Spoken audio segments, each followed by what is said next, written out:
이 그지 같은 집안이랑은 오늘로 끝이야. 이혼 도장 찍고 내 인생에서 꺼져!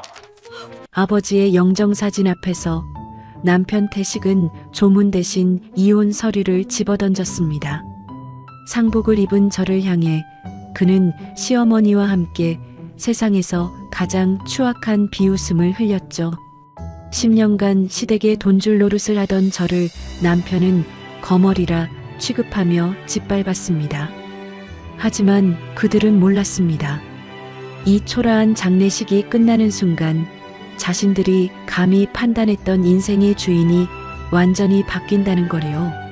하루아침에 모든 걸 쥔 여자와 그 사실을 모른 채 파멸의 구렁텅이로 걸어 들어가는 남편. 과연 이 장례식장에서 시작된 잔인한 운명의 수레바퀴는 그들을 어떤 지옥으로 몰아넣게 될까요?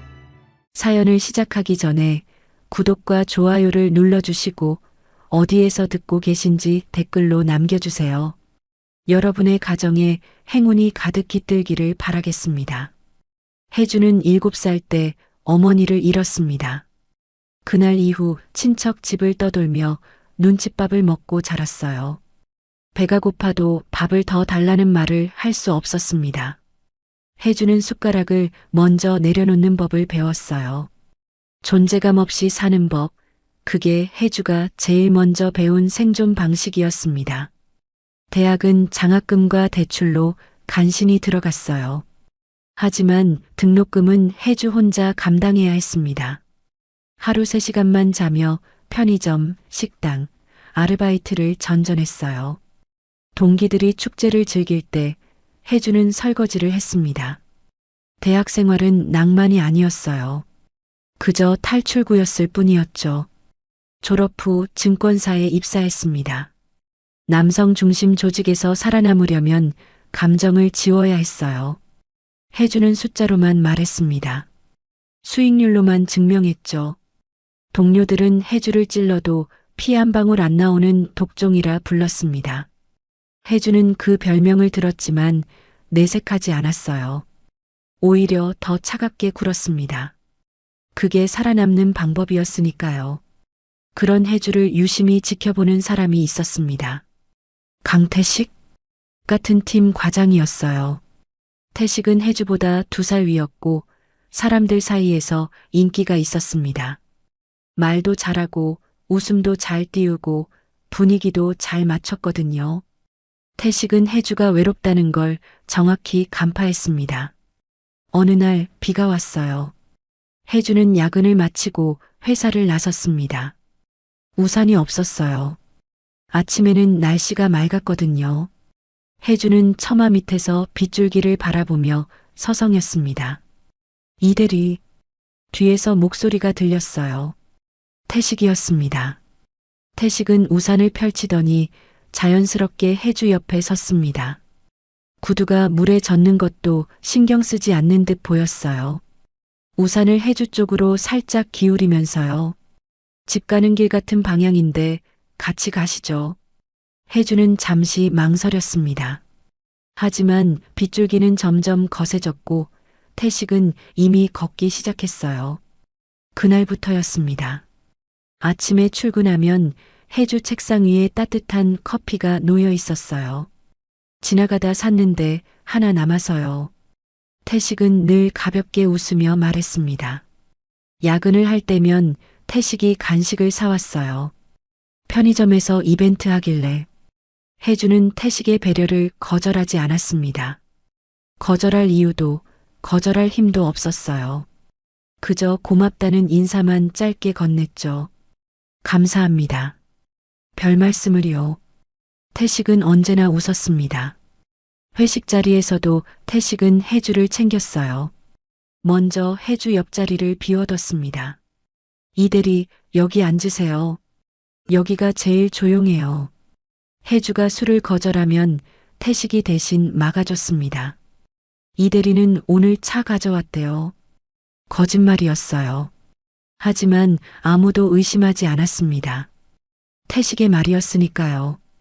혜주는 조금씩 태식에게 기대기 시작했습니다. 그러던 어느 날이었어요. 혜주의 생일이었습니다. 회사에서는 아무도 몰랐어요. 혜주가 먼저 말한 적이 없었거든요. 생일을 챙겨본 적도 없었고 챙겨줄 사람도 없었습니다. 점심시간이었어요.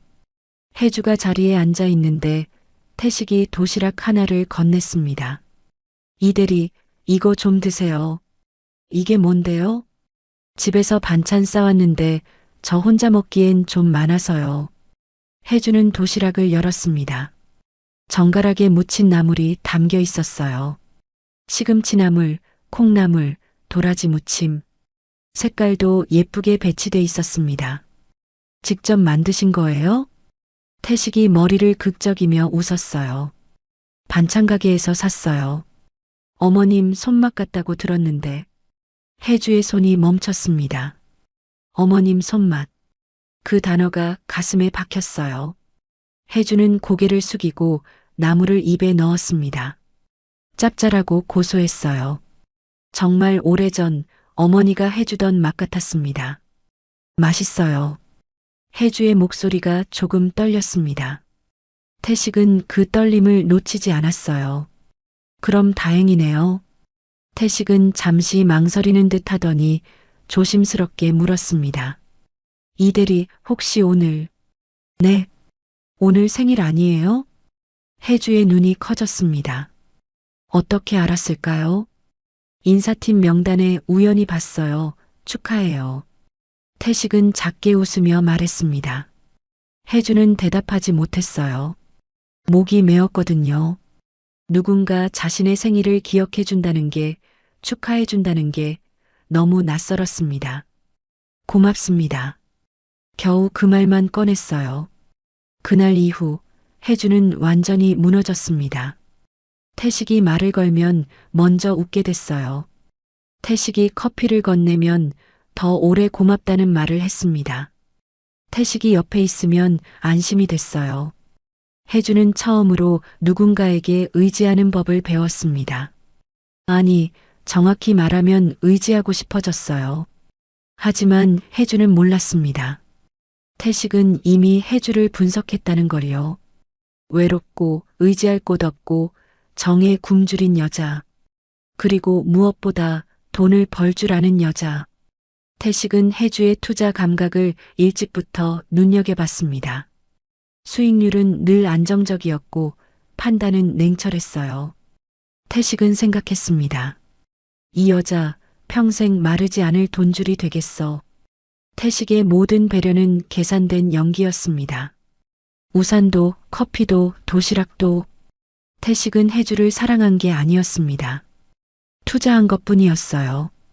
혜주는 28배 태식과 결혼했습니다. 작은 예식장이었어요. 하객도 많지 않았습니다. 혜주 쪽 하객석은 텅 비어 있었어요. 태식 쪽 친척들만 자리를 채웠습니다. 그래도 괜찮았어요. 혜주에게는 태식이 있었으니까요. 신혼집은 혜주 명의로 전세를 얻었습니다. 보증금도 이사 비용도 혜주가 냈어요. 태식은 나중에 내가 다 갚을게라며 웃었습니다. 혜주는 믿었어요. 결혼 석 달째 되던 날이었습니다. 태식이 퇴근 후 거실에 앉아 있었어요. 표정이 심각했습니다. 혜주야, 나 회사 그만두려고. 혜주의 손이 멈췄어요. 설거지를 하던 중이었습니다. 갑자기 왜? 지금 아니면 인생 기회가 없어. 사업 한번 해보려고. 태식은 노트북을 펼쳤습니다. 화려한 사업 계획서가 화면에 떠올랐어요. 그래프도 있고 숫자도 빼곡했습니다. 이거 봐. 1년만 투자하면 최소 2배는 남아. 혜주는 화면을 들여다봤습니다.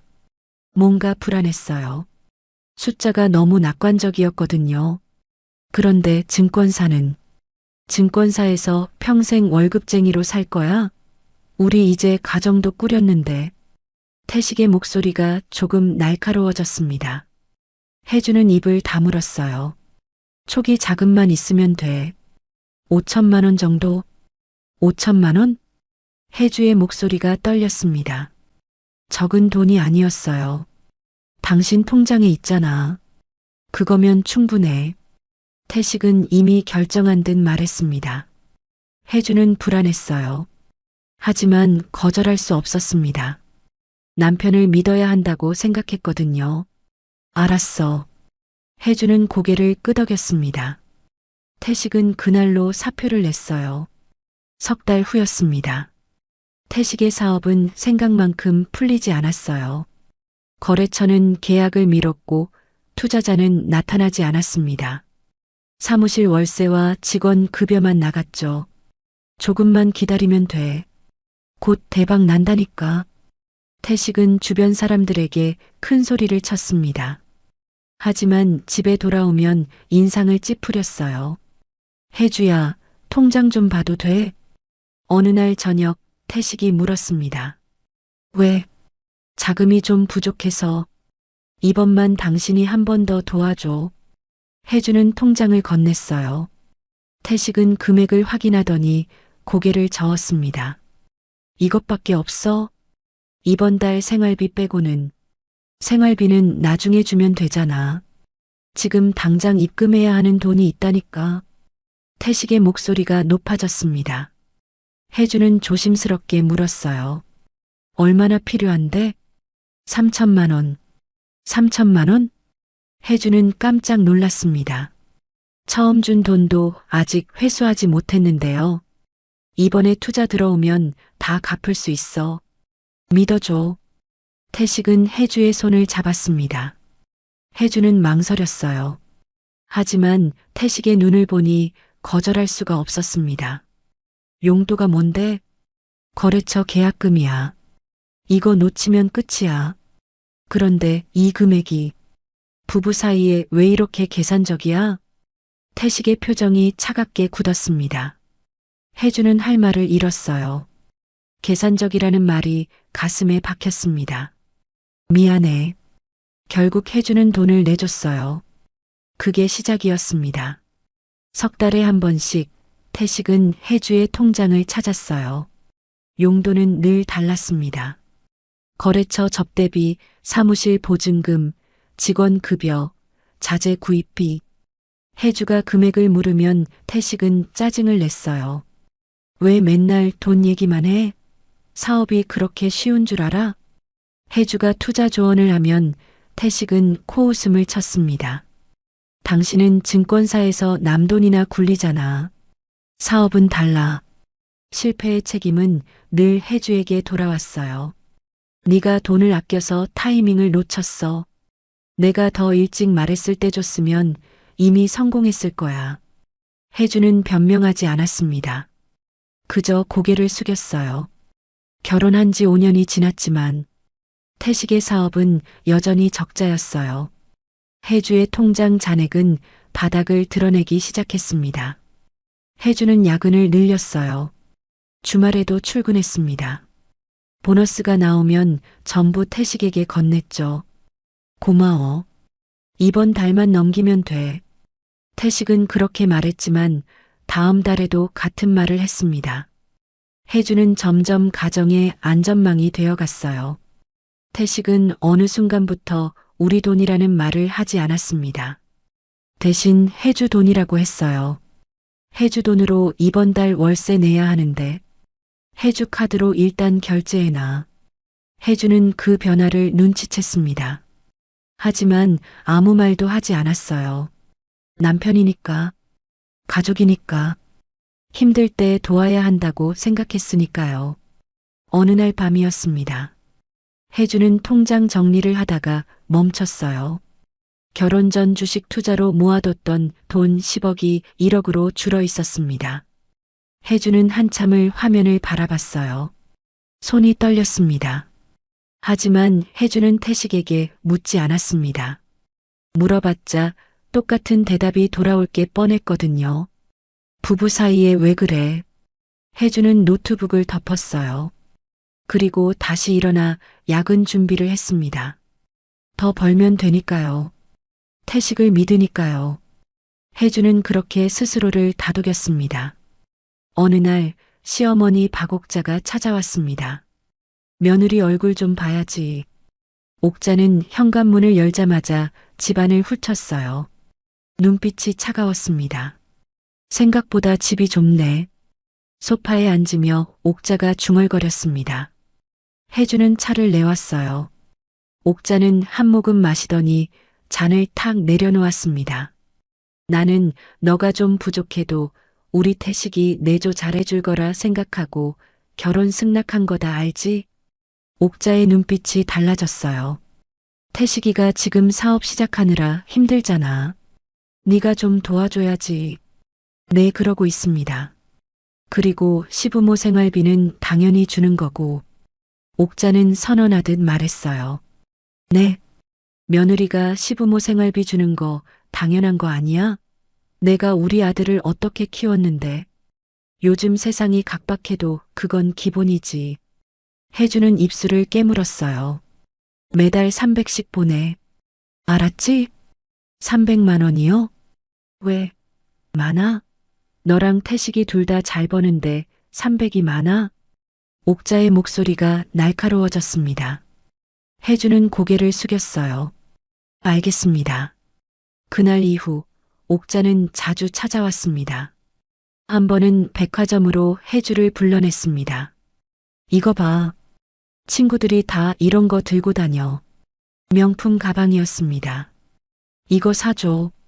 어머님, 며느리가 시어머니한테 명품 하나 못 사줘? 친구들 앞에서 창피해서 어떻게 다니니? 옥자는 가격표를 혜주에게 들이밀었어요. 500만 원이었습니다. 지금은 여유가. 여유? 너 잘 벌잖아. 카드로 결제해. 혜주는 떨리는 손으로 카드를 꺼냈어요. 며칠 후 옥자는 또 집에 찾아왔습니다. 시댁 경조사 있는데 500만 원어치 상품권 준비해놔라. 500만 원이요? 우리 집안 체면이 있지. 그 정도는 해야지. 그런데 금액이 너무. 돈도 못 쓰는 며느리가 무슨 소용이야. 옥자의 말이 칼처럼 날카로웠습니다. 혜주는 더 이상 말하지 못했어요. 어느 날 옥자가 태식과 함께 왔습니다. 혜주야, 우리 차 사야겠어. 태식이 말을 꺼냈어요. 차요? 응. 어머니 모시고 다녀야 하는데 불편하잖아. 외제차로 해야지. BMW나 벤츠? 옥자가 당연하다는 듯 말했습니다. 너 카드 한도 얼마야? 할부로 끊으면 되잖아. 혜주는 손이 떨렸어요. 제 월급으로는 감당이. 내 연봉이 얼마인데 왜 감당 못해? 옥자의 얼굴이 차갑게 굳었습니다. 며느리가 벌면 시댁에 쓰는 게 당연한 거 아니야? 내가 우리 아들을 어떻게 키웠는데 그 정도도 못 해주니? 혜주는 입을 다물었어요. 결국 혜주 명의로 차를 뽑았습니다. 옥자는 차 키를 받고도 고맙다는 말은 하지 않았어요. 이제야 좀 사람 사는 것 같네. 그게 전부였습니다. 혜주는 카드 청구서를 보며 한숨을 쉬었어요. 차 할부, 시어머니 생활비, 명품 가방, 백화점 상품권. 월급으로는 감당이 안 됐습니다. 혜주는 조심스럽게 옥자에게 전화했어요. 어머님, 이번 달은 생활비를 조금. 왜? 못 준다는 거야? 월급으로 감당이 안 돼서요.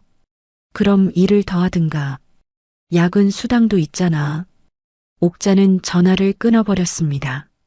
그 무렵부터였어요. 태식이 집에 늦게 들어오기 시작했습니다.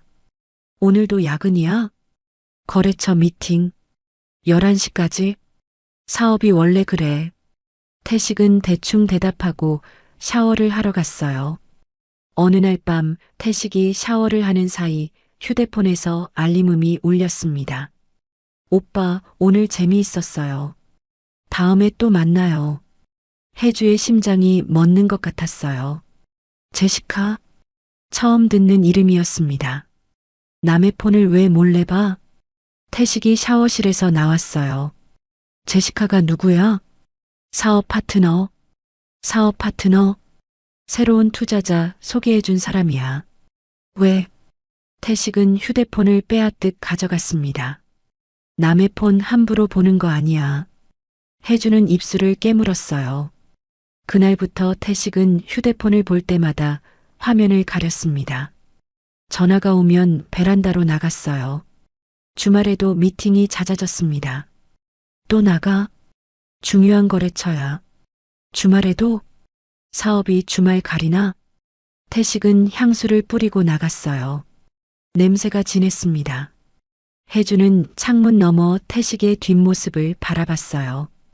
그날 혜주는 깨달았습니다. 자신의 결혼 생활이 사랑이 아니라는 걸요. 이건 착취였습니다. 혜주는 통장을 열었어요. 잔액은 마이너스였습니다. 카드 빚은 5천만 원을 넘어섰어요. 혜주는 화면을 바라보며 조용히 눈을 감았습니다. 하지만 혜주는 아무 말도 하지 않았어요. 가족이니까, 남편이니까. 혜주는 다시 일어나 출근 준비를 했습니다.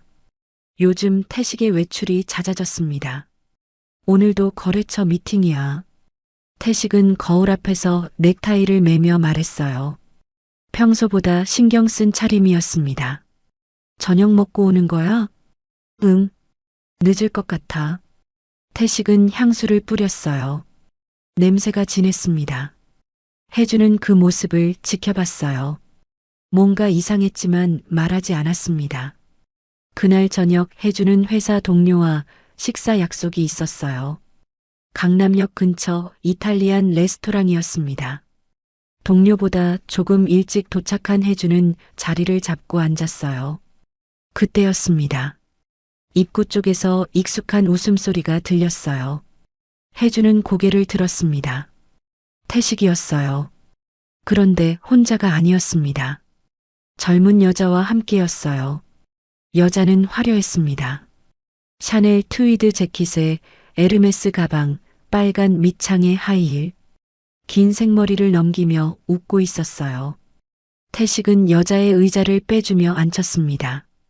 혜주에게는 한 번도 해본 적 없는 행동이었어요. 두 사람은 창가 자리에 앉았어요. 혜주가 앉은 곳에서는 잘 보였지만 태식 쪽에서는 혜주가 보이지 않는 각도였습니다. 혜주는 숨을 죽였어요. 태식은 메뉴판을 펼치며 뭔가 설명하고 있었습니다. 여자는 고개를 끄덕이며 웃었어요. 태식도 따라 웃었습니다. 여자가 와인 잔을 들었어요. 태식도 잔을 들었습니다. 두 잔이 부딪혔어요. 그리고 여자가 무언가 말하며 태식의 팔을 살짝 쳤습니다. 장난스럽게요. 태식은 어색하게 웃으며 손을 내렸어요. 하지만 싫어하는 것 같지 않았습니다. 혜주의 손이 떨렸어요. 두 사람의 대화는 계속됐습니다. 태식은 평소 집에서 보이던 무표정한 얼굴이 아니었어요. 생기가 넘쳤습니다.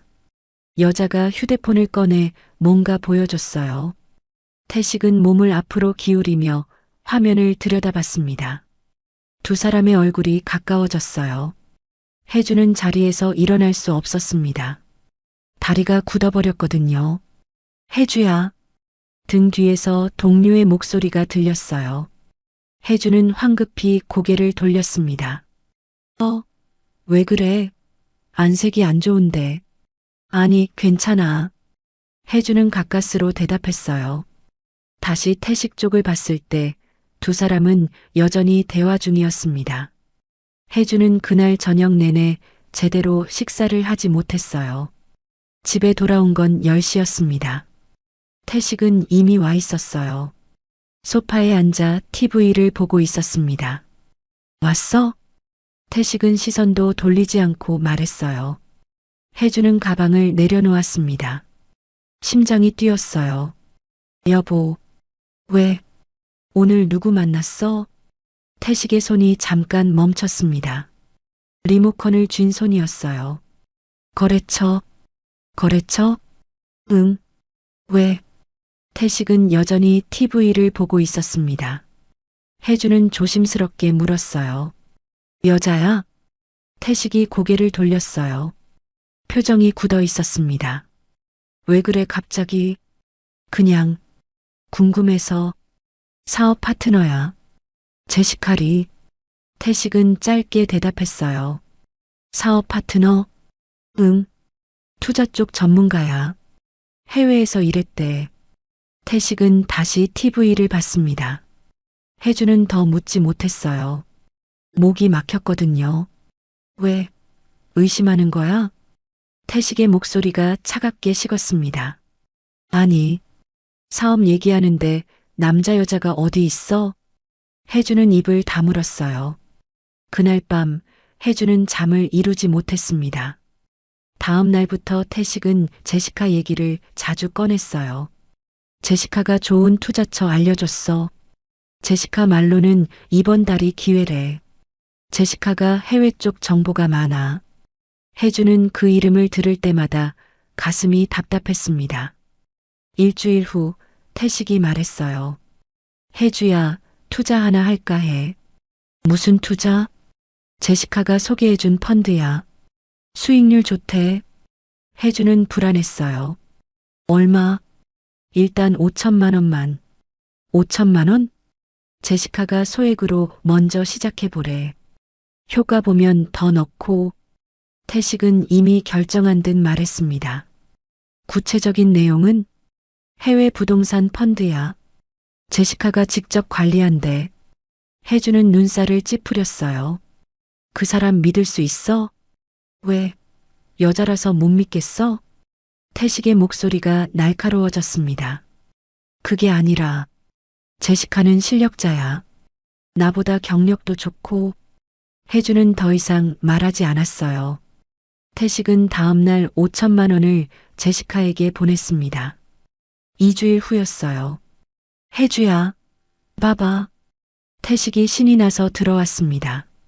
1,000만 원이야. 2주일 만에 1,000만 원. 화면에는 입금 내역이 떠 있었어요. 제시카 말이 맞았어. 진짜 대박이야. 태식의 얼굴이 상기돼 있었습니다. 혜주는 화면을 봤어요. 1,000만 원. 너무 정확했습니다. 미끼 같았어요. 여보, 이번엔 3억 넣을 거야. 3억? 응. 제시카가 이번 주가 기회래. 혜주는 불안했지만 막을 수 없었어요. 그날 밤 태식의 휴대폰에서 알림음이 울렸습니다. 태식은 화면을 확인하더니 베란다로 나갔어요. 응, 제시카. 태식의 목소리가 새어나왔습니다. 혜주는 거실에 서 있었어요. 귀를 막고 싶었습니다. 석 달이 흘렀어요. 태식은 점점 제시카 얘기만 했습니다. 집에서는 무표정했지만 제시카 전화만 오면 달라졌어요. 태식은 더 이상 혜주의 남편이 아니라 제시카의 사람이 되어가고 있는 것 같았어요. 그리고 혜주는 그걸 지켜볼 수밖에 없었습니다. 혜주에게 낯선 번호로 전화가 걸려왔습니다. 이혜주 씨 맞으신가요? 네, 그런데요. 세봄 요양병원 간호사입니다. 이석철님 아시나요? 혜주는 숨이 멎는 것 같았어요. 이석철, 생부의 이름이었습니다. 혜주 씨 연락처가 보호자란으로 등록되어 있는데요. 환자분 상태가 안 좋으셔서 가족분이 오셔야 할 것 같습니다. 상태가요? 말기암이십니다. 시간이 많지 않으세요. 전화를 끊고 혜주는 한참을 멍하니 서 있었어요. 어릴 때 헤어진 이후 30년 만이었습니다. 그날 밤 혜주는 태식에게 조심스럽게 말했어요. 여보, 왜? 태식은 휴대폰을 보며 대답했습니다. 아버지가 병원에 계신데. 태식의 손이 멈췄어요. 아버지, 장인어른? 응, 어릴 때 헤어졌던 그 사람이 왜? 태식의 목소리가 차갑게 식었습니다. 말기암이래. 요양병원에서 연락 왔어. 요양병원? 태식이 코웃음을 쳤어요. 갈 거야? 잘 모르겠어. 혜주는 망설였어요. 30년 동안 연락 한 번 없던 사람이었거든요. 그냥 가지 마. 이제 와서 뭐하러. 태식은 다시 휴대폰을 봤습니다. 그래도 한 번은 봐야 할 것 같아. 태식은 한숨을 쉬었습니다. 알았어. 나도 같이 갈게. 같이? 혼자 보내면 또 정들어서 문제 생길 것 같으니까. 태식의 눈빛이 차가웠습니다. 사흘 후 두 사람은 병원을 찾았습니다. 외곽의 낡은 요양병원이었어요. 페인트가 벗겨진 건물의 주차장도 좁았습니다. 여기네. 태식이 병원 간판을 보며 인상을 찌푸렸어요. 병실은 3층 끝 4인실이었어요. 문을 열자 소독약 냄새가 났습니다. 낡은 커튼, 금이 간 벽, 삐걱거리는 바닥. 침대에는 마른 노인이 누워 있었어요. 혜주는 문 앞에서 멈췄어요. 30년 만에 보는 아버지였습니다. 기억 속의 아버지는 건강했어요. 큰 손으로 혜주를 안아주던 사람이었습니다. 하지만 지금 침대에 누운 사람은 너무 작았어요. 뼈만 앙상하게 남은 몸. 혜주의 눈시울이 뜨거워졌습니다. 아빠, 목소리가 떨렸어요. 노인이 천천히 눈을 떴습니다. 혜주를 봤어요. 왔구나. 목소리가 가늘게 떨렸습니다. 혜주는 침대 곁으로 다가갔어요. 손을 뻗었다가 멈췄습니다. 왜 그동안 연락 안 했냐고 물어야 할까요? 왜 이제야 찾냐고 따져야 할까요? 하지만 아무 말도 나오지 않았어요. 이석철은 혜주를 봤습니다. 눈가에 주름이 가득했어요. 미안하구나. 그 한마디에 혜주의 눈에서 눈물이 흘렀습니다. 태식은 그 장면을 보며 입맛을 다셨어요. 병실 안을 훑었습니다. 낡은 침대, 낡은 장롱, 플라스틱 의자. 눈에 띄는 물건이 하나도 없었어요. 침대 옆 테이블엔 약봉지와 물컵뿐이었습니다. 태식은 이미 판단을 끝냈어요. 가진 거 하나 없네. 안녕하세요, 장인어른. 태식은 공손하게 인사했습니다. 하지만 눈빛은 차가웠어요. 이석철은 태식을 봤습니다. 눈빛이 날카로웠어요. 혜주는 테이블에서 물컵을 들었습니다. 아버지, 물 드릴게요. 손이 떨렸어요. 혜주야. 태식이 조용히 말했습니다. 시간이 좀 늦었는데. 목소리는 부드러웠지만 재촉하는 것이었어요. 잠깐만. 혜주는 물컵을 아버지 입에 가져다 댔습니다. 이석철은 조금 마셨어요. 혜주가 조심스럽게 물을 닦아드렸습니다. 태식은 시계를 봤어요. 노골적으로요. 이석철은 그 장면을 놓치지 않았습니다. 장인어른, 병원 생활은 괜찮으세요? 태식이 물었어요. 공손한 말투였지만 관심은 없어 보였습니다. 혹시 불편한 건 없으신지. 태식은 형식적으로 물었어요. 이석철은 대답하지 않았습니다. 다만 태식을 계속 봤어요. 혜주야. 태식이 다시 불렀습니다. 나 약속도 있고 해서 우리 슬슬 조금만 더 있다 가면 안 돼? 혜주가 애원하듯 말했어요. 오래 있으면 장인어른도 피곤하실 텐데. 다음에 다시 오면 되지. 태식은 웃으며 말했지만 눈은 웃지 않았습니다. 혜주는 아버지를 봤어요. 다음에 다시 올게요. 그래. 이석철은 고개를 끄덕였습니다. 혜주가 일어서려는데 이석철이 손을 뻗었어요. 혜주는 그 손을 잡았습니다. 뼈만 남은 손이었어요. 잘 살아라. 이석철의 목소리가 떨렸습니다. 혜주는 눈물을 참았어요. 네. 태식은 이미 문 쪽으로 가 있었습니다. 혜주는 아버지의 손을 놓고 일어났어요. 병실을 나섰습니다. 복도에 나오자마자 태식의 표정이 변했어요. 저 영감탱이 완전 거지네. 여보, 무슨 그런 말을.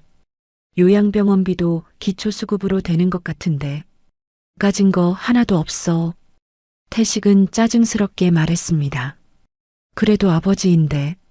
아버지? 30년 동안 연락도 없던 사람이 무슨 아버지야? 태식의 목소리가 날카로워졌어요. 이제 와서 딸 찾는 건 병원비 떠넘기려는 거야. 뻔하지. 그런 건 아닐 거야. 돈도 없는 노인네한테 정 붙이지 마. 나중에 부양 문제 생기면 골치 아프다고. 태식은 앞서 걸어갔습니다. 다음부턴 혼자 와. 나 바빠. 혜주는 복도에 서서 병실 문을 봤어요.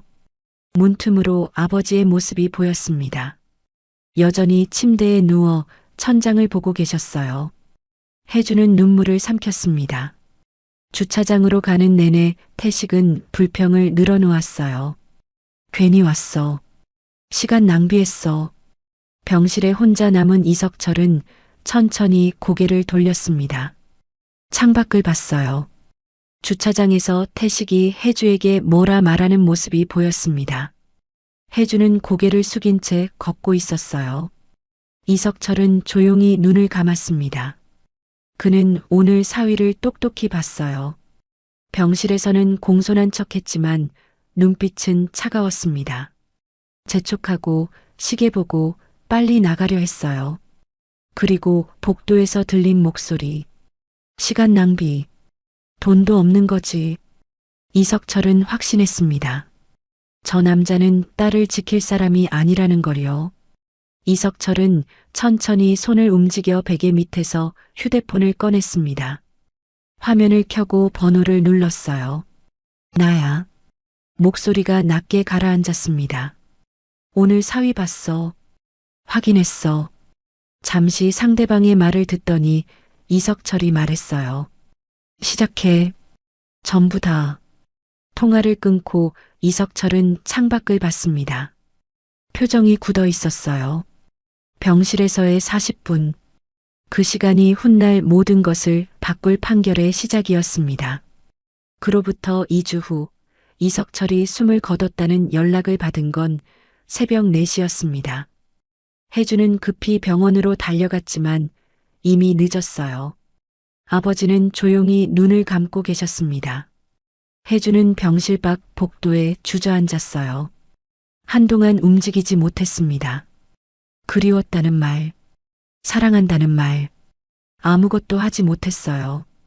제대로 말 한마디 나누지 못한 재회였습니다. 혜주는 그저 아버지의 차가워진 손을 잡고 있었어요. 장례식장은 병원 1층의 작은 빈소였어요. 조문객도 많지 않았습니다. 혜주는 상복을 입고 영정 앞에 앉았어요. 눈물도 나오지 않았습니다. 그저 멍하니 앉아 있을 뿐이었죠. 오후 2시쯤이었어요. 빈소 입구가 시끄러워졌습니다. 혜주는 고개를 들었습니다. 태식이 들어오고 있었어요. 옆에는 박옥자가 있었고 그 옆에는 제시카가 있었습니다. 세 사람이 함께였어요. 혜주는 눈을 의심했습니다. 태식은 검은 정장이 아니었어요. 평소 입던 회색 외제 수트에 넥타이도 없었습니다. 장례식장에 온 옷차림이 아니었어요. 제시카는 샤넬 트위드 재킷에 선글라스를 끼고 있었습니다. 에르메스 가방이 팔에 걸려 있었어요. 옥자는 빈소를 둘러보더니 코웃음을 쳤어요. 이게 뭐야? 진짜 초라하네. 목소리가 빈소 안에 울렸습니다. 조문객들이 일제히 세 사람을 봤어요. 태식은 영정을 힐끗 보더니 혜주에게 다가왔습니다. 조문도 하지 않았어요. 혜주야. 태식은 낮은 목소리로 불렀습니다. 혜주는 일어섰어요. 왜? 이제 온 거예요? 혜주의 목소리가 떨렸습니다. 이제 정리하려고. 태식은 주머니에서 봉투를 꺼냈어요. 그리고 재상 위에 툭 던졌습니다. 영정 사진 바로 앞이었어요. 이거 뭐야? 혜주는 봉투를 받습니다. 이혼 서류. 내 도장은 이미 찍었어. 태식은 담담하게 말했어요. 혜주는 숨이 막혔습니다. 지금 무슨 소리를 하는 거야? 못 알아들었어? 이혼하자는 거야. 태식의 목소리가 차갑게 식었어요. 주변 조문객들이 웅성거렸습니다. 여보, 여긴 장례식장이야. 아버지 영정 앞이잖아. 그래서? 뭐?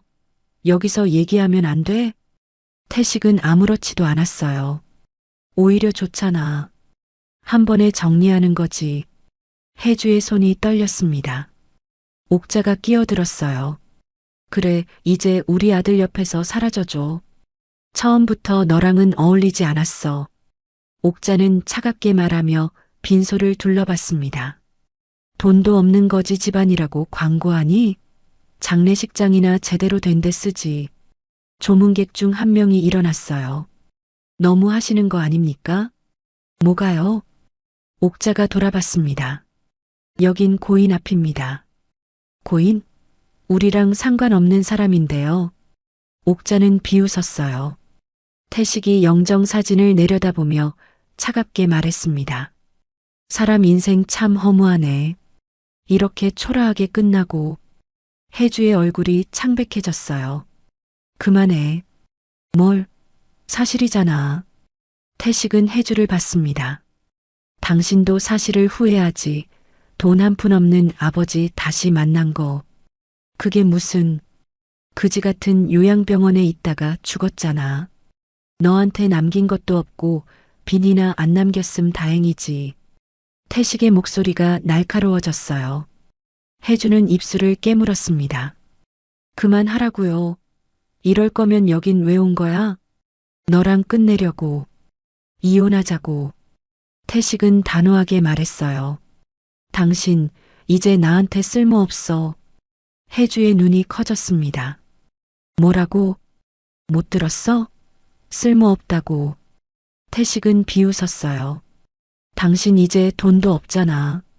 통장은 텅 비었고 빚만 잔뜩이고 그런 여자는 필요 없어. 옥자가 덧붙였습니다. 맞아. 우리 아들 그동안 고생 많이 했어. 생각보다 너가 돈이 별로 없어서 괜히 결혼시켰다니까. 혜주는 두 사람을 봤어요. 내가 사업할 때 도와주긴 했지. 인정해. 하지만 결국 지금은 한 푼도 없잖아. 이제 나한테 넌 쓸모가 없어. 쓸모가 없다고? 혜주의 목소리가 떨렸어요. 그래.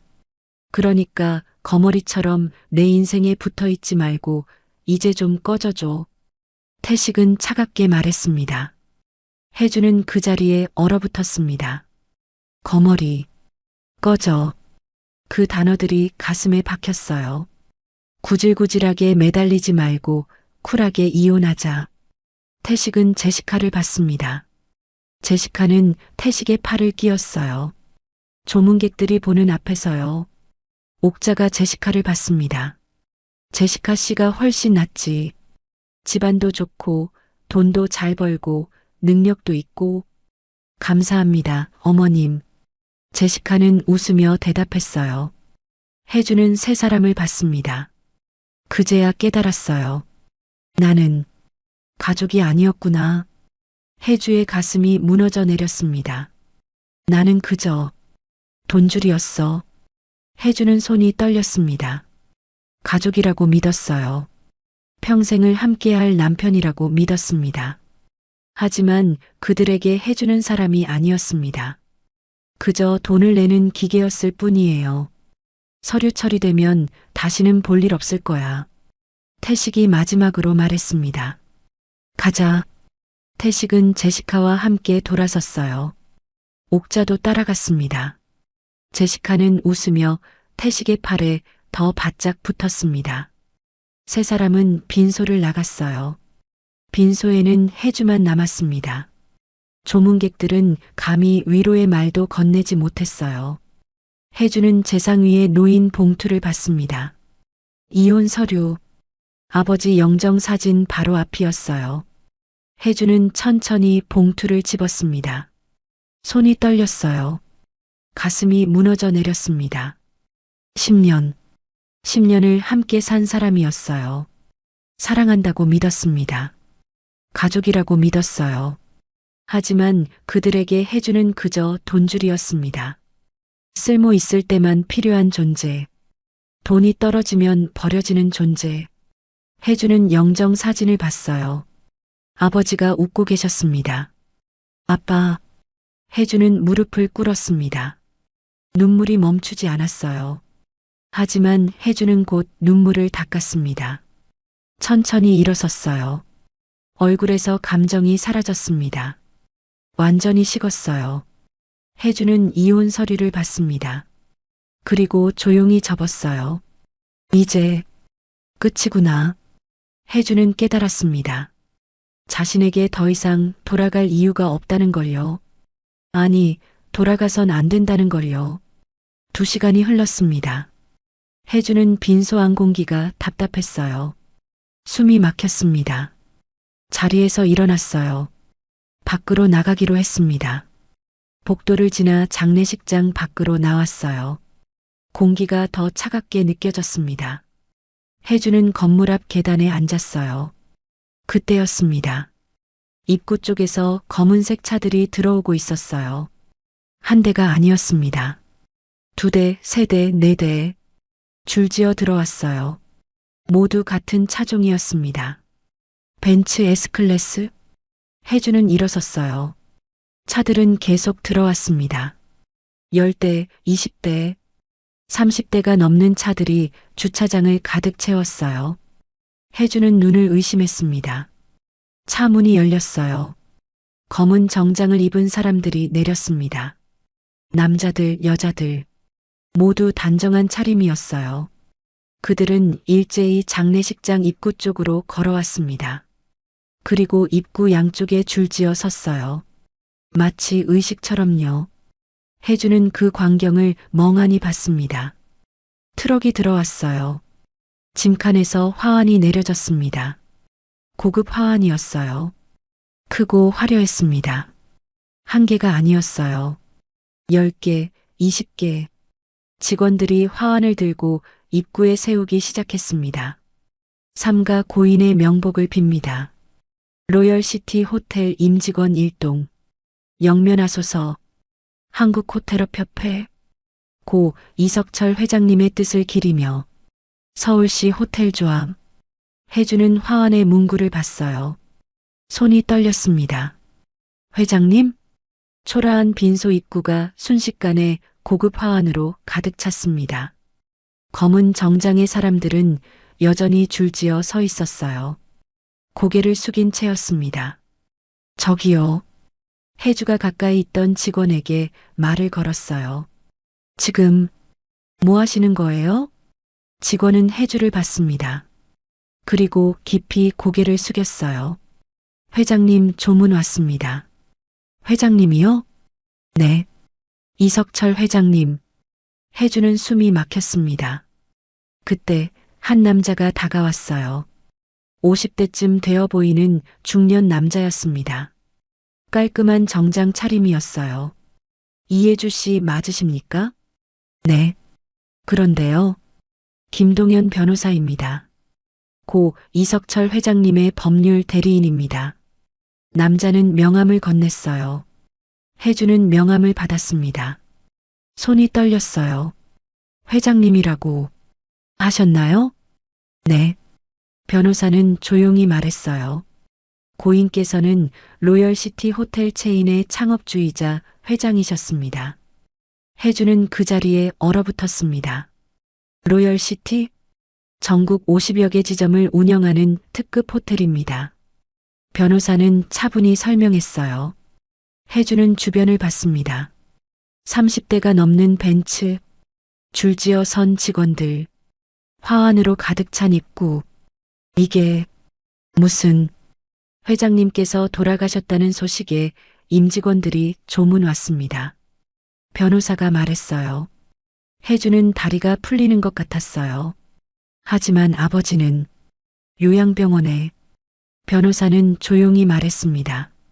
그건 회장님만 아시는 이유가 있으셨을 겁니다. 변호사는 잠시 멈췄다가 말을 이었어요. 자세한 내용은 장례 끝난 후 제 사무실에서 말씀드리는 게 좋겠습니다. 장례 끝나고요? 네. 유언 집행이 있습니다. 사흘 후 오전 10시에 오실 수 있으신가요? 변호사는 또 다른 명함을 건넸어요. 사무실 주소가 적혀 있었습니다. 혜주는 명함을 받았어요. 꼭 오셔야 합니다. 중요한 일입니다. 변호사는 깊이 고개를 숙였습니다. 그럼 그때 뵙겠습니다. 변호사가 돌아서려는데 혜주가 불렀어요. 저기요. 네. 아빠가 정말 회장님이셨어요? 변호사는 혜주를 봤습니다. 네. 그리고 혜주 씨를 마지막까지 생각하셨습니다. 변호사는 다시 고개를 숙이고 돌아섰어요. 혜주는 그 자리에 서 있었습니다. 주변에서는 직원들이 계속 화환을 세우고 있었어요. 검은 정장의 사람들이 하나둘 빈소 안으로 들어갔습니다. 조문을 하러요. 혜주는 빈소로 돌아갔어요. 영정 앞에는 고개를 숙인 사람들이 줄지어 서 있었습니다. 회장님, 편히 쉬십시오. 명복을 빕니다. 사람들은 정중하게 절을 했어요. 혜주는 그 광경을 멍하니 봤습니다. 2시간 전까지만 해도 이곳은 초라한 빈소였어요. 태식이 돈도 없는 집안이라고 비웃던 곳이었습니다. 하지만 지금은 달랐어요. 고급 화환으로 가득 찼고 정중한 조문객들이 끊이지 않았습니다. 혜주는 아버지 영정을 봤어요. 아버지는 웃고 계셨습니다. 사흘 후 아침 혜주는 변호사 사무실을 찾았습니다. 강남 한복판 고층 빌딩이었어요. 엘리베이터를 타고 25층까지 올라갔습니다. 문을 열고 들어서자 넓은 회의실이 나왔어요. 사람들이 가득했습니다. 정장을 입은 중년 남자들, 서류 가방을 든 여자들, 15명쯤 됐어요. 이혜주 씨시죠? 김동현 변호사가 다가왔습니다. 네. 이쪽으로 앉으시죠. 변호사는 혜주를 상석으로 안내했어요. 혜주는 주변을 둘러봤습니다. 모두 혜주를 보고 있었어요. 이분들은 로열시티 호텔의 이사진입니다. 변호사가 설명했어요. 이사들이 일제히 고개를 숙였습니다.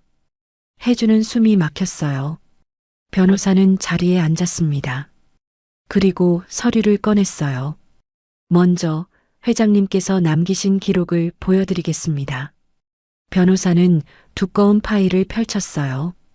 표지에 진실의 기록이라고 적혀 있었습니다. 회장님께서는 혜주 씨 곁에 있는 남편이 과연 따님이 기댈 수 있는 사람인지 긴밀히 조사하셨습니다. 변호사는 조용히 말했어요. 그 결과 강태식 씨는 지난해 9월부터 제시카 리 씨와 내연 관계를 유지해 왔고 혜주 씨 명의로 총 3억 2천만 원을 무단 인출해 사용한 것으로 확인됐습니다. 또한 제시카 리 씨는 전문 투자 사기꾼으로 6건의 사기 전과가 있습니다. 혜주는 손으로 입을 막고 서류들을 보며 눈물을 참았습니다. 회장님께서는 사위가 딸을 지킬 사람인지 이미 판단을 끝내셨습니다. 변호사는 조용히 말했어요. 이 자료는 혜주 씨를 보호하기 위한 방패입니다. 혜주는 고개를 숙였어요. 이제 유언 내용을 말씀드리겠습니다. 변호사는 유언장을 펼쳤습니다. 고 이석철 회장님은 로열시티 호텔 체인의 모든 지분을 딸 이혜주 씨에게 상속합니다. 회의실이 조용해졌어요. 또한 이사회 만장일치로 혜주 씨를 차기 이사회 의장이자 회장으로 선임합니다. 혜주는 믿을 수 없었어요. 저를요? 네. 전문 경영진이 실무를 담당하고 혜주 씨께서는 회장으로 계시면 됩니다. 변호사는 마지막 봉투를 꺼냈어요. 그리고 이건 회장님께서 혜주 씨에게 직접 남기신 편지입니다. 혜주는 떨리는 손으로 봉투를 받았습니다. 편지를 열었어요. 혜주야, 내 곁에 있어주지 못해 미안하다. 지금 내 남편은 내 곁을 지킬 사람이 아닌 것 같구나. 하지만 아빠는 내 인생을 대신 결정하고 싶지 않아. 다만 네가 스스로 선택할 수 있도록 자료만 남겨둔다. 아빠가 남긴 이 모든 것으로 네가 다시 일어서길 바란다. 사랑한다, 내 딸. 혜주는 편지를 쥔 채 울었습니다. 아버지는 마지막까지 자신을 지켜주셨던 거예요. 말없이 멀리서 하지만 확실하게. 장례식장에서의 모욕도, 태식의 이혼 통보도 모두 아버지가 예견하셨던 일이었어요. 그리고 그 모든 걸 기록으로 남겨 딸이 무너지지 않도록 방패를 만들어 주셨던 거예요. 해주는 편지를 가슴에 안았습니다. 감사합니다, 아빠. 그날 해주는 알았습니다. 자신은 혼자가 아니었다는 걸요. 그리고 이제 다시 시작할 수 있다는 걸요. 3개월이 흘렀습니다. 태식은 해주와 이혼 서류를 처리했어요. 해주는 아무 말 없이 도장을 찍었습니다. 태식은 주변 사람들에게 자랑했어요. 이혼하고 나니까 인생이 편하다. 곧 대박 난다. 거짓말이었습니다. 제시카는 연락이 뜸해졌어요. 투자금은 한 푼도 돌아오지 않았습니다. 전화를 해도 받지 않았어요. 하지만 태식은 인정하고 싶지 않았습니다. 어느 날 박옥자가 전화를 걸어왔습니다. 태식아, 오늘 내 생일인데 근사한데 가서 밥 먹자. 근사한 곳이요? 어디요? 로열시티 호텔. 거기 식당 괜찮다던데. 옥자의 목소리가 들떠 있었어요. 네. 오늘 저녁에 가요. 저녁 7시 두 사람은 로열시티 호텔에 도착했습니다. 고층 빌딩이었어요. 입구부터 화려했습니다. 와. 옥자는 입구를 올려다봤어요. 로비로 들어갔습니다. 대리석 바닥에 샹들리에가 빛났어요. 천장이 높고 곳곳에 고급 소파가 놓여 있었습니다. 옥자는 주변을 둘러봤어요. 위축되는 것 같았습니다. 하지만 애써 태어난 척했어요. 뭐 생각했던 것보다는 괜찮네. 태식도 불편했습니다. 이런 곳에 온 게 처음이었거든요. 식당이 몇 층이래요? 20층이래. 두 사람은 엘리베이터를 탔어요. 20층 버튼을 눌렀습니다. 엘리베이터가 올라가는 동안 옥자는 거울에 비친 자신을 봤어요. 옷매무새를 고쳤습니다. 엘리베이터가 열렸어요. 식당 입구가 보였습니다. 어서 오십시오. 직원이 공손하게 인사했어요. 두 분이신가요? 네. 태식이 대답했습니다. 잠시만 기다려주시면 자리 안내해드리겠습니다. 직원은 미소를 지었어요. 두 사람은 입구에서 기다렸습니다. 그때였어요. 입구 쪽이 갑자기 분주해졌습니다. 직원들이 일제히 고개를 숙였습니다. 뭐지?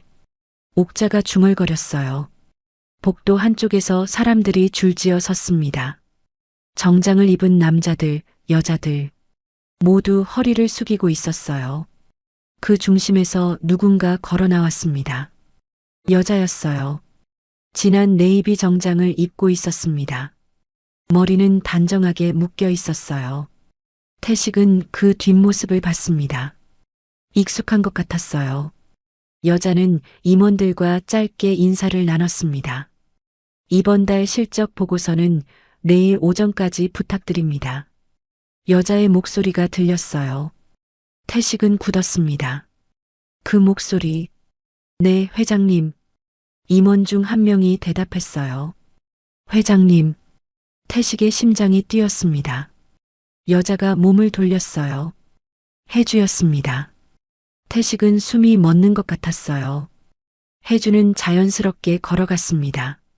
임원들이 뒤를 따랐어요. 직원들이 부르는 소리가 들렸습니다. 회장님, 이쪽으로 모시겠습니다. 옥자는 눈을 크게 떴어요. 저 여자. 옥자가 중얼거렸습니다. 해주가 이쪽으로 걸어왔어요. 태식과 눈이 마주쳤습니다. 해주의 얼굴은 무표정이었어요. 아무 감정도 없었습니다. 놀라지도 당황하지도 않았어요. 그저 스쳐 지나가려 했습니다. 해주야. 옥자가 소리쳤어요. 옥자는 해주에게 다가가려 했습니다. 그 순간 검은 정장의 남자가 앞을 막았어요. 죄송합니다. 남자는 공손하지만 단호하게 말했습니다. 비켜요. 우리 며느리라고. 옥자가 소리쳤어요. 해주는 멈춰 섰습니다. 천천히 옥자를 봤어요. 눈빛이 차가웠습니다. 모르는 분입니다. 혜주의 목소리가 낮게 가라앉았어요. 옥자는 얼어붙었습니다. 뭐라고? 저 아세요? 저는 처음 뵙는 분인데요. 혜주는 다시 말했어요. 목소리는 평온했지만 단호했습니다. 옥자는 입을 벌렸다 다물었어요. 혜주야, 나야. 실례하겠습니다. 혜주는 옥자의 말을 끊었어요. 그리고 돌아섰습니다. 임원들이 뒤를 따랐어요. 검은 정장의 남자는 여전히 옥자 앞을 막고 있었습니다. 손님, 다른 손님께 불편을 들이시면 안 됩니다. 남자의 목소리가 차갑게 식었어요. 옥자는 할 말을 잃었습니다. 혜주는 복도 끝으로 사라졌어요. 뒷모습조차 흔들림이 없었습니다. 태식은 그 모습을 멍하니 봤어요. 혜주는 자신들을 완전히 지워버렸습니다. 존재하지 않는 사람 취급하는 거예요. 저 여자가 정말 혜주야? 옥자가 떨리는 목소리로 물었습니다. 태식은 대답하지 못했어요. 근데 왜 저기 있어? 회장님이라고 불렀잖아. 옥자는 믿을 수 없다는 표정이었어요. 태식은 그제야 깨달았습니다. 장례식장, 초라한 빈소, 돈도 없는 집안이라고 비웃었던 그날. 혜주의 아버지는 이 호텔의 주인이었던 거예요. 그리고 혜주는 이제 그 자리에 있었습니다. 태식의 다리가 후들거렸어요. 손님, 자리 안내해드리겠습니다. 직원이 다가왔습니다. 하지만 태식은 움직이지 못했어요. 옥자가 태식의 팔을 잡았습니다. 태식아, 우리 나가자. 옥자의 목소리가 떨렸습니다. 두 사람은 식당으로 들어가지 못했어요. 엘리베이터를 타고 내려갔습니다. 로비를 지나 밖으로 나왔어요. 차에 타서도 침묵이 이어졌습니다. 태식은 핸들을 잡고 있었어요. 시동을 걸지 못했습니다. 내가 뭘 한 거지? 태식은 뒤늦게 후회했습니다. 옥자는 창밖을 봤어요. 우리가 잘못 본 거 아니야? 옥자가 중얼거렸습니다. 아니에요.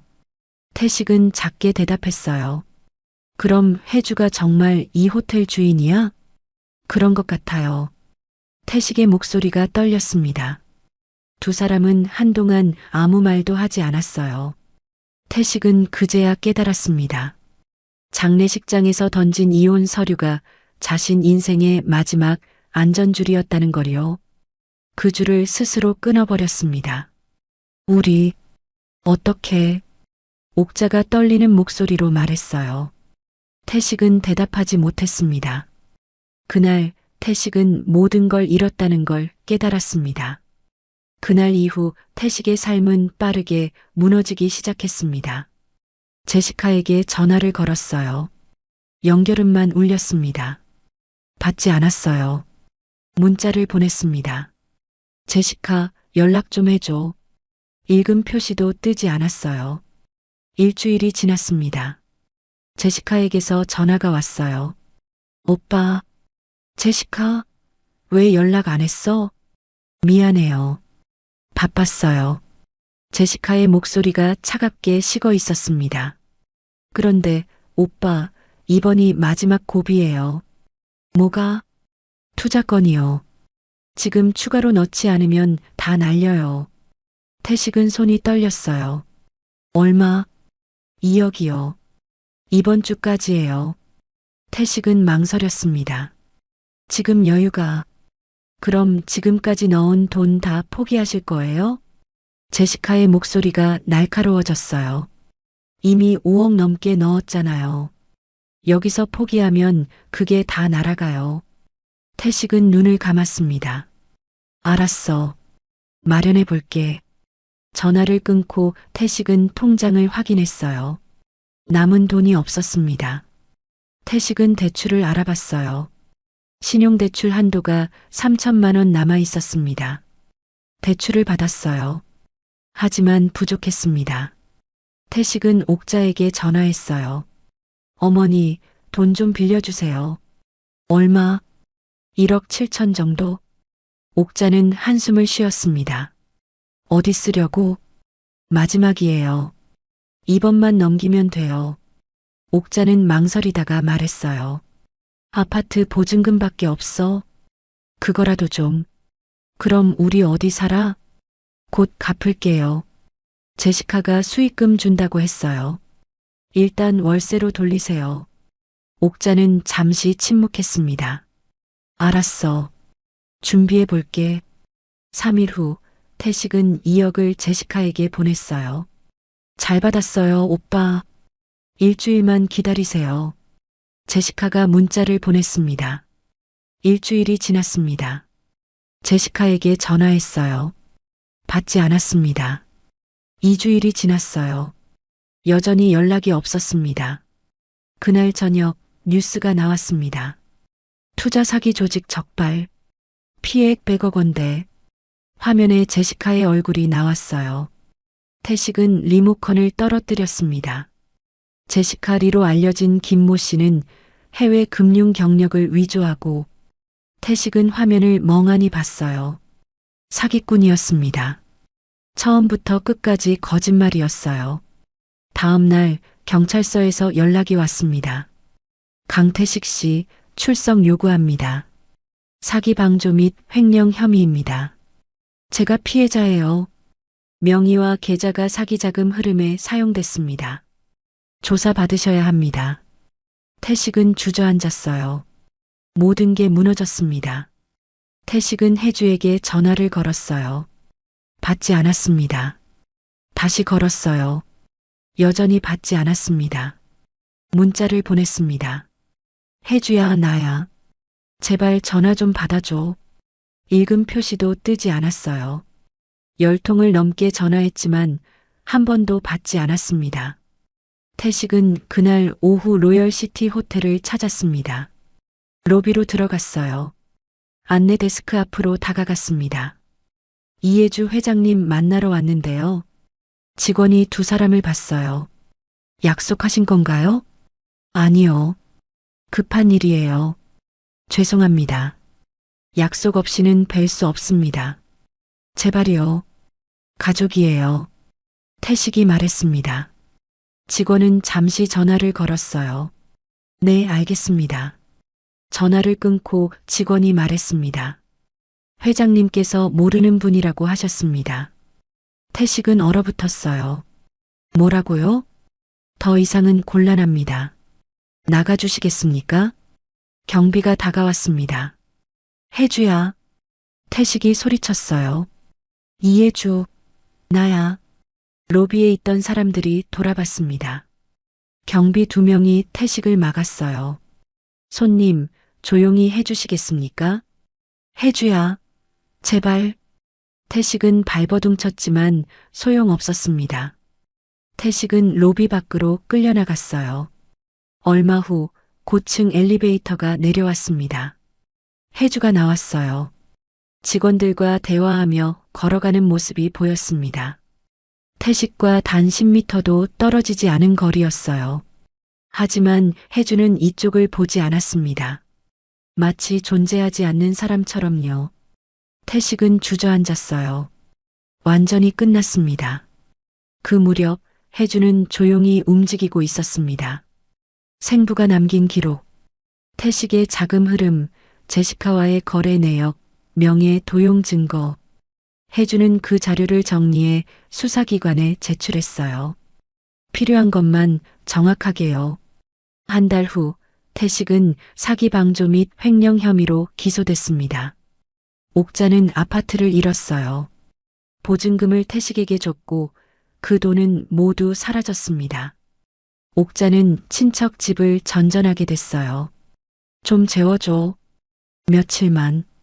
큰언니, 우리도 형편이. 문이 닫혔습니다. 옥자는 또 다른 친척집 초인종을 눌렀어요. 하지만 아무도 문을 열어주지 않았습니다. 결국 옥자는 갈 곳이 없었어요. 작은 짐가방 하나를 끌고 거리를 떠돌았습니다. 찜질방에서 하룻밤을 보내고 공원 벤치에서 잠들었어요. 며느리를 돈 나오는 기계로 봤던 여자의 마지막이었습니다. 태식은 구속됐습니다. 사기 방조 및 횡령 혐의였어요. 호송차에 실려 교도소로 향했습니다. 창밖으로 지나가는 거리를 봤어요. 그 모든 것이 이제 자신과 상관없는 세상이었습니다. 태식은 그제야 깨달았습니다. 자신의 인생은 되돌릴 수 없는 방향으로 완전히 기울어졌다는 거리요. 1년이 흘렀습니다. 태식은 교도소에 있었어요. 사기 방조 및 횡령 혐의로 2년형을 선고받았습니다. 독방이 아니었어요. 6명이 함께 지내는 방이었습니다. 태식은 침대에 누워 천장을 봤어요. 장례식장에서 던진 이혼 서류가 떠올랐습니다. 그때만 참았어도 후회가 밀려왔어요. 하지만 이미 늦었습니다. 해주는 호텔 경영을 전문 경영인에게 맡겼습니다. 1년 동안 실무를 배웠지만 이제는 회장직에서 물러났어요. 해주는 새로운 일을 시작했습니다. 아버지가 생전에 구상하던 사업이었어요. 장학재단. 어려운 환경의 아이들을 돕는 재단이었습니다. 해주는 직접 재단을 찾았어요. 이 아이는 부모님이 안 계십니다. 친척 집을 전전하고 있어요. 직원이 서류를 보여줬습니다. 해주는 그 서류를 봤어요. 어린 시절 자신의 모습이 보였습니다. 전액 지원해 주세요. 네, 알겠습니다. 해주는 더 이상 누군가를 증명하기 위해 일하지 않았어요. 그저 자신이 원하는 일을 했습니다. 어느 주말 해주는 차를 몰고 나갔습니다. 도착한 곳은 묘지였어요. 언덕 위에 작은 묘가 있었습니다. 2개의 비석이 나란히 서 있었어요. 어머니와 아버지의 합장묘였습니다. 해주는 비석 앞에 무릎을 꿇었어요. 꽃을 놓았습니다. 엄마, 아빠. 해주는 조용히 말했어요. 2분, 하늘나라에서 잘 계시죠? 바람이 불었습니다. 나뭇잎이 흔들렸어요. 해주는 비석을 쓰다듬었습니다. 아빠, 저 이제 정말 괜찮아요. 그리고 감사해요. 마지막까지 저를 지켜주셔서. 해주는 처음으로 스스로에게 그 말을 건넸어요. 정말 괜찮았습니다. 해주는 일어섰어요. 묘지를 나와 차에 올라탔습니다. 시동을 걸고 백미러를 봤어요. 거울 속 해주는 더 이상 고개를 숙이지 않았습니다. 누군가 눈치를 보지도 않았어요. 해주는 작게 웃었습니다. 차를 출발시켰어요. 돌아가는 길은 로열시티 호텔이 아니었습니다. 재단 사무실로 향했어요. 오늘은 장학생들을 만나는 날이었거든요. 해주는 더 이상 남편을 위해 돈을 벌지 않았습니다. 시어머니 눈치를 보며 통장을 열지도 않았어요. 이제 해주는 자신이 원하는 일을 했습니다. 도움이 필요한 아이들을 돕고 홀로 버티는 사람들을 응원했어요. 해주는 더 이상 누구의 아내가 아니었습니다. 누구의 돈줄도 아니었습니다. 해주는 그저 이해주였어요. 자기 인생의 주인. 다시는 빼앗기지 않을 삶을 사는 사람. 차창 밖으로 햇살이 쏟아졌습니다. 해주는 그 빗속을 달렸어요. 자신의 자리로. 오늘 이야기 어떠셨나요? 이 사연이 마음에 드셨다면 무료로 할 수 있는 구독과 좋아요로 마음을 나눠주세요. 그리고 사연 주인공에게 건네고 싶은 위로나 응원의 말이 있으시다면 댓글로 남겨주세요. 당신의 한마디가 채널 운영에 큰 힘이 됩니다. 늘 건강하시고 내일도 밝고 따뜻한 하루가 되시길 바랍니다.